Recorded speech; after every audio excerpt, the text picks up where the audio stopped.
नमस्कार छात्रों, मेरे YouTube चैनल में आज मैं आप सबका स्वागत करती हूँ। आज हम पाठ क्रमांक 7 रहस्य का अभ्यास करेंगे। इस पाठ के लेखक हैं डॉक्टर हरिकृष्ण देवसरे। डॉक्टर हरिकृष्ण देवसरे इन्होंने इस कहानी के माध्यम से बच्चों को अंधविश्वास से दूर रहते हुए वैज्ञानिक दृष्टिकोण को अपनाने के लिए प्रेरित किया है। देखिए छात्रों, इस कहानी में एक आर्यन और कनिष्का नाम के दो बच्चे हैं जिन्होंने एक रहस्य का पता किया है, यानी कि जो रहस्य है उसे सुलझा दिया है। तो इनकी यहाँ पर कहानी है। सर्वप्रथम आपको इस पाठ का प्रकट वाचन कर लेना है, बाद में आपको यह वीडियो अच्छी तरह से देखना है। देखिए, बहुत अंधेरी रात थी, चारों ओर सन्नाटा था। सन्नाटा मतलब नीरव शांति, और हाथ फैलाए न सूझता था, मतलब हाथ आगे करके ही वो जा सकते थे आगे आगे। कभी कभी बीच में ही कुत्तों के भौंकने की भी आवाज़ सुनाई पड़ती थी। आधी रात तो बीत चुकी थी। मामा जी के घर से कुछ दूरी पर ही सामने हवेली थी। हवेली मतलब एक बड़ा सा बंगला घर। तो उस हवेली में उजाला दिखाई दे रहा था। आर्यन जो है वो खेतों को सरपट पार करता हुआ उस ओर अकेले बढ़ रहा था। आर्यन यह एक लड़का है, और खेत मतलब हम उसे मराठी में शेती कहते हैं। सरपट मतलब तेजी से, वो खेतों में से तेजी से आगे आगे जा रहा था और अकेले ही जा रहा था। उस हवेली में आधी रात के बाद कल भी ऐसा ही उसने उजाला देखा था, मतलब उस हवेली में रात में उसे उजाला दिखाई देता था। तो उसके जो मामा जी है, आर्यन के मामा जी, उन्होंने पहले ही कह दिया था कि जो वो हवेली है वहाँ पर तुम्हें जाने की ज़रूरत नहीं है, क्योंकि वह हवेली भूतों का डेरा है। उस हवेली में भूत है, तो वहाँ पर कोई आता जाता नहीं है। ये बात सुनते ही आर्यन मन ही मन मुस्कुराने लगा। वो जानता था कि भूत भूत कुछ होते ही नहीं है, यह कपोल कल्पना है, मतलब यह झूठी बात है। उसकी कक्षा में विज्ञान के शिक्षक ने उन्हें वैज्ञानिक दृष्टिकोण को अच्छी तरह समझाया था। मतलब वैज्ञानिक दृष्टिकोण से अगर हम कल्पना करेंगे या देखेंगे तो भूत भूत कुछ नहीं होते।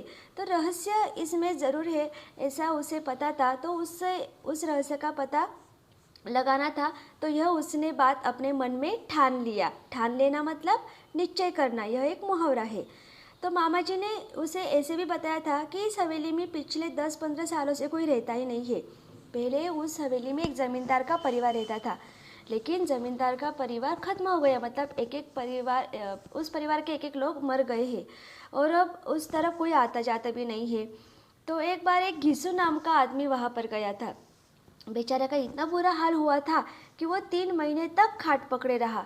खाट पकड़े रहना एक मुहावरा है, इसका अर्थ है बीमार होना। मतलब वो उस हवेली में जाकर उसने क्या देखा क्या नहीं पता नहीं, लेकिन इतना वो बीमार हो गया कि वो 3 महीने तक उठ भी नहीं पाया।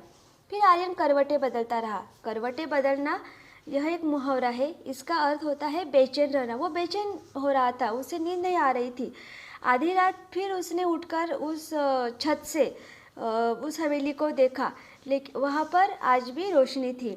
गर्मी की छुट्टियां बिताने के लिए आर्यन अपने मामा जी के घर आया था, और वह एक समृद्ध गांव था। समृद्ध मतलब धनवान गांव था। मामा जी के पास एक विदेशी डिजिटल कैमरा भी था। डिजिटल मतलब वहाँ उसमें सब जो सुविधाएं हैं वो होती है। तो ये आर्यन को पता था। मामा जी की एक लड़की भी थी, उसका नाम था कनिष्का। फिर आर्यन और कनिष्का ने कुछ सलाह मशविरा किया। सलाह मशविरा मतलब परामर्श, एक दूसरे से चर्चा की। दोनों भी बहादुर थे। अगला कदम उठाने के लिए उन्होंने कमर कस ली। कमर कस लेना या कमर कसना यह एक मुहावरा है, इसका अर्थ है दृढ़ दृढ़ संकल्प करना। उन्होंने संकल्प किया कि हम इस रहस्य का पता लगा कर रहेंगे। फिर अगली सुबह दोनों ने क्या किया, मामा जी से कैमरा मांग लिया, और मामी जी को भी साथ बिठाकर मामा मामी के बहुत सारे फ़ोटो खींचे। कनिष्का और मामा मामी के भी फ़ोटो खींचे। फिर कनिष्का ने भी मामा मामी के साथ आर्यन के फ़ोटो खींचे। मामा मामी जी बहुत खुश हो गए। फिर मामा जी ने कैमरे की तारीफ के पुल बांधते हुए कहा, तारीफ के पुल बांधना यह एक मुहावरा है, इसका अर्थ है प्रशंसा करना। कि उसकी वो प्रशंसा कर रहे थे कि रात में अगर मामूली भी रोशनी हो, ज़्यादा अंधेरा भी हो, ज़्यादा प्रकाश न हो, तो बिना फ्लैश गन के भी यह तस्वीर खींच लेता है, क्योंकि इसमें एक कमाल का लेंस लगा हुआ है। आर्यन ने फिर ऐसे बातचीत करते करते बोलते बोलते वह कैमरा अपने पास रख लिया। कैमरा पाकर आर्यन और कनिष्का बहुत प्रसन्न थे, क्योंकि उन दोनों को जो काम करना था उस काम के लिए उन्हें कैमरा चाहिए था। वे फिर दोनों रात होने का इंतज़ार करने लगे। इस रहस्य का पता लगाने का यह अच्छा अवसर था। अवसर मतलब संधि। फिर अंधेरा हो गया, मामा मामी जी सो गए और वो दोनों ही घर से निकल पड़े। हवेली सामने ही थी और जैसे वो हवेली के पास गए, अंदर से उन्हें हंसी और कहो कहो की आवाज़ें सुनाई पड़ रही थी। कहो कहो कि मतलब जोर की हंसी उन्हें वहाँ से सुनाई पड़ रही थी। फिर आर्यन और कनिष्का ने चारों ओर ध्यान से देखा कि कोई आ तो नहीं रहा है, कोई खतरा तो नहीं है। फिर वे दबे पाँव मतलब आवाज़ न करते हुए अंदर चले गए। बीचों बीच एक बड़ा कमरा था, मतलब उस हवेली के मध्य भाग में एक बड़ा कमरा था। उसका दरवाज़ा अंदर से बंद था, खिड़कियाँ नीचे नीचे से बंद थी लेकिन ऊपर से खुली थी।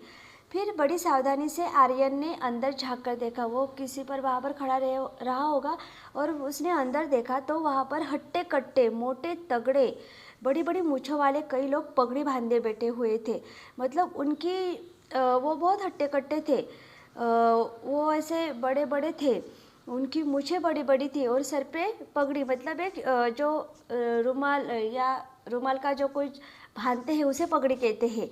उनके साथ कुछ कमीज़ और पैंट पहने हुए भी लोग थे, मतलब शर्ट पैंट पहने हुए भी लोग थे। उनकी आंखों से आग बरस रही थी। इतनी उनकी आंखें लाल लाल थी। सबके चेहरे डरावने थे और वो उस समय वे खाने में मस्त थे, मतलब सब खाना खा रहे थे। कोई हड्डी चबा रहा था तो कोई रोटियां तोड़ तोड़ कर अपने मुंह में डाल रहा था। आर्यन ने जो परिस्थिति थी अंदर वो सब ध्यान से देखी। फिर उसने ये भी देखा कि उनके गले में कारतूसों की पेटी लटक रही थी।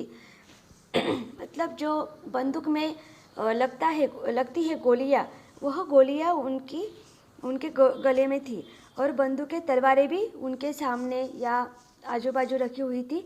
कुछ लोग लुढ़के हुए पड़े थे, मतलब कुछ लोग नीचे पड़े हुए थे। इसका मतलब क्या होता है, इन लोगों ने उन्हें मारा होगा, तो वो लुढ़के पड़े हुए थे। आर्यन ने सावधानी से इशारा किया। कनिष्का ने भी बड़ी सावधानी से कैमरा निकाला और वो आर्यन के पास दिया। वहाँ पर गैस की बत्तियाँ शुरू थी, तो उसकी रोशनी इतनी तेज थी कि बड़ी आसानी से फ़ोटो खींचे जा सकते थे। तो बस क्या देर थी, आर्यन ने फटाफट कई फ़ोटो खींचे और वे घर की ओर चल पड़े। और अगले ही दिन सवेरे सवेरे आर्यन ने साइकिल उठाई और फिर नारायणपुर की ओर चल पड़ा। उनका जो गांव था वहाँ पर फ़ोटो की दुकान नहीं थी, तो वो उसके गांव के नज़दीक जो नारायणपुर गांव था वहाँ पर वह गया। वहाँ फोटोग्राफर की एक दुकान थी। सभी फ़ोटो उसने तैयार करा लिए और फिर शाम तक वह घर लौट आया। कनिष्का ने फिर अपने पिताजी से कहा, आप कहते हैं ना कि भूतों के पैर उल्टे होते हैं, उनकी छाया भी नहीं होती, उनके फ़ोटो नहीं ले सकते।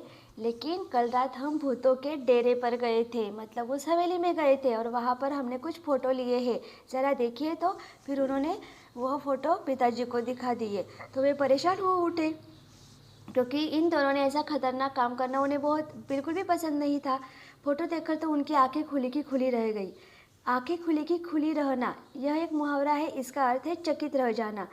तो फिर वो बोले, क्या भूत इंसानों जैसे होते हैं? इंसानों जैसे नहीं, इंसान ही भूत है। देखिए, इनके पैर भी सीधी है और इनकी छाया भी है और इनका फोटो भी आ गया। असल में भूत भूत होते नहीं है, ये एक अफवाह है। अफवाह मतलब उड़ती खबर है। कोई इस हवेली की तरफ न जाए, उनका रहस्य न खुले, इसलिए उन्होंने भूत होने की अफवाह फैलाई है। और अगर यदि इस हवेली में लोगों का आना जाना रहता तो जो ये लोग हैं ये अपना क्रियाकलाप कैसे चलाते? क्रियाकलाप मतलब जो उनका काम है वो कैसे चलाते? फिर कुछ रुककर आर्यन बोला कि आप मेरे साथ थाने चलेंगे? थाने मतलब पुलिस स्टेशन। इस मामले में मुझे गड़बड़ लगती है। फिर थानेदार को उन्होंने फ़ोटो दिखाए। थानेदार ने फ़ोटो देखते ही कहा कि इन डाकुओं के गिरोह ने कई वर्षों से बहुत ही उत्पात मचा रखा है। गिरोह मतलब उनकी टोली रहती है वह, और उत्पात मतलब उपद्रव। उन्होंने बहुत ही उपद्रव मचा रखा हुआ है। डकैती राहजानी इनका पेशा है। पेशा मतलब उनका काम। डकैती मतलब लूटपाट, राहजानी मतलब जो रास्ते में लोग जाते रहते हैं उनकी लूटपाट करना, तो ये इनका काम है। कई वर्षों से पुलिस इनकी तलाश कर रहे हैं और इनको पकड़ने के लिए पुलिस ने एक अपना खून पसीना एक कर दिया था। खून पसीना एक करना यह एक मुहावरा है, इसका अर्थ है कड़ी मेहनत करना। तो शाबाश, तुम दोनों ने बहुत ही बहादुरी का काम किया है। कहा है आप तैयारी कीजिए, मैं ठिकाना बताता हूँ, ऐसा आर्यन ने कहा। फिर उस रात भूतों के डेरे पर, मतलब उस हवेली पर पुलिस ने छापा मारा। दोनों ओर से गोलियां चली। बाहर से पुलिस गोलियां मार रहे थे और अंदर से वह जो ये डाकू है ये अंदर से गोलियां चला रहे थे। फिर सवेरा, मतलब सुबह होते होते डाकुओं ने हथियार डाल दिए। हथियार डाल देना मुहावरा है, इसका अर्थ है आत्मसमर्पण करना, मतलब वो हार गए थे। उनके कुछ साथी मारे गए थे और कुछ पकड़े गए थे।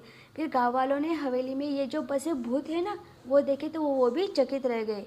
तो आज से सभी जो डाकुओं के आतंक से मुक्त हो गए थे। आतंक मतलब दहशत, भय। तो और उन्हें जो असली रहस्य है उसका भी पता चल गया था। उस जो गांव का जिला है, उस जिले के कलेक्टर ने आर्यन और कनिष्का की बहादुरी के कारण उनके नाम राष्ट्रपति कार्यालय को भिजवा दिए। मतलब इन्होंने इतना अच्छा काम किया था, बहादुरी का, साहसी का काम किया था कि उनके अभी आने वाले गणतंत्र दिवस पर महामहिम राष्ट्रपति के हाथों उनको वीरता पुरस्कार से सम्मानित किया जाने वाला था। देखिए छात्रों, हमें भी अपने जीवन में कभी भी अंधविश्वास नहीं करना चाहिए। वैज्ञानिक दृष्टिकोण से विचार करते हुए हमें अपने प्रत्येक कार्य करने चाहिए और हमें हमेशा बहादुरी से ही काम करना चाहिए। निडर होकर हमें काम करना चाहिए। हमें कभी भी घबराना नहीं चाहिए। जैसे आर्यन और कनिष्का ने काम किया था, तो इन दोनों को अभी उन्होंने वीरता दिखाई थी, इसलिए उनको वीरता पुरस्कार महामहिम राष्ट्रपति के हाथों से मिलने वाला था।